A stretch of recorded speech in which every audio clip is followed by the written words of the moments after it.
All right, let's dive right in. When you hear the words political fieldwork, what exactly pops into your head? For a lot of us, it's that classic image, right? A teenager with a clipboard lazily strolling up to a porch, maybe knocking on a couple of doors on a quiet Saturday afternoon. But today, we are going to completely challenge that stereotype. In this explainer, we're popping the hood on modern elections to reveal the massive, high-stakes, logistical machine that is operating out there, largely completely out of the public eye. Look at this quote right here. Political fieldwork is often described too narrowly. People hear canvassing and picture only door knocking. We literally have to shatter that myth right off the bat. Door knocking? That is just one tiny piece of the puzzle. The reality of modern ballot access and field operations is a rigorous, demanding grind. We're talking about traveling teams working across the entire country under extreme make-or-break deadlines. It's hard, public-facing labor that requires intense stamina and incredibly strict legal compliance.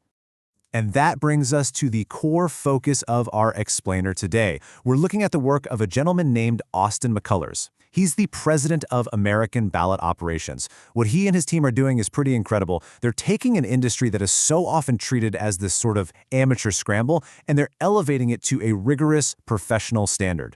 Their argument is simple. This work is just way too important to improvise. When you're dealing with legally binding signatures that put candidates or laws on a ballot, you can't just cross your fingers and hope it works out.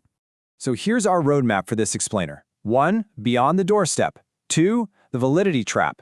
3. Reality on the ground. 4. The professional standard. And finally, number 5. Defending democracy's gates. All right, kicking things off with Section 1, Beyond the Doorstep, the real battlefield. Now here's the thing. If a modern campaign is relying on just one single tactic, they're already failing, period. Look at this matrix. This is what a professional playbook actually looks like. You've got door knocking, sure, and that's great for highly targeted contact. But jump down to courthouse tables. If you need steady contact with civically engaged people, you set up tables. That takes calm conduct and a really deep understanding of public access laws. Need high volume, fast? Boom, street blitzes. And if a deadline is coming up quick, professional operators deploy national travel crews to basically parachute in and rescue the operation. You have to match the method to the exact mission. Moving right along to Section 2, the validity trap, quality over quantity. So what happens when a campaign gets completely seduced by a massive weekend haul of signatures? Well, it's a trap. Check out this comparison between raw numbers and valid signatures. Raw numbers sound absolutely fantastic on a Monday morning conference call. But invalid sheets literally waste worker time, burn through campaign money, and completely destroy deadline margins. Valid signatures, on the other hand, they protect voters, secure legal ballot access, and this is huge, they ensure workers actually keep their pay. Because in this business, paid signature gatherers are compensated for valid signatures.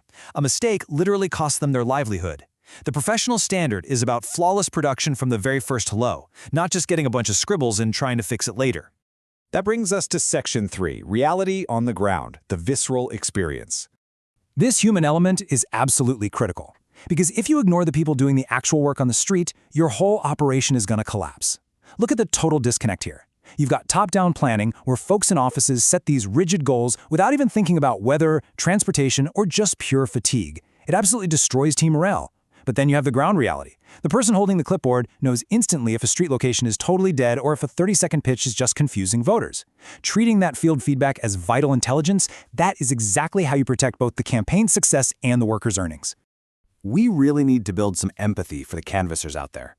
Just think about their visceral reality for a second. We're talking about standing in the sweltering heat for 10-hour shifts.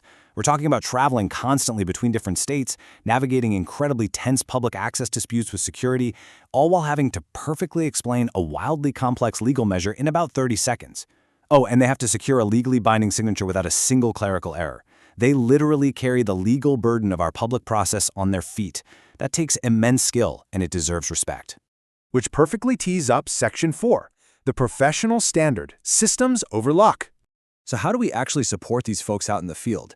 This is where McCullers and American Ballot Operations really shine, by building systems to completely replace luck. Check out the stark differences here. An amateur operation gives a worker a quick script to read, pushes them for raw numbers, and basically says, hey, go figure it out. It's just reactive crisis management. But a professional operation, it is night and day. You get environment-specific training. You get valid signature discipline. Workers get clear logistics and reliable payment. It's proactive, because remember, The public sees the worker long before they ever see a campaign's grand strategy. The worker's conduct literally becomes the campaign's reputation. And man, when you take this whole thing national, the stakes go absolutely through the roof. Travel makes all of these standards so much more critical. You need a crystal clear chain of command, you need reliable transportation, highly secure sheet handling, daily validity reporting, and get this, overnight state-specific compliance refreshers. Imagine landing in a brand new city late at night and needing to gather legally binding documents the very next morning under completely different state laws. Without a serious logistical framework, a traveling crew will spend all their time putting out fires instead of doing the actual work. And let's be clear, this isn't just some abstract theory.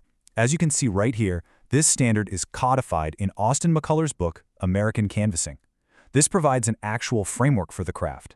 It gives crew leads and field directors a shared language for quality and compliance. And let me tell you, when your teams are moving 100 miles an hour across different states, that shared language is the absolute glue holding the entire operation together.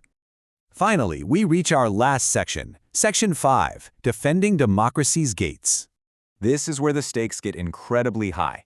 We aren't just talking about campaign logistics anymore, we are talking about the actual bedrock of our democratic process. As it says right here, ballot access is a practical gate of democracy. Candidates and complex issues do not just magically reach voters by some sort of political fairy dust. Real people have to do the work to get them there.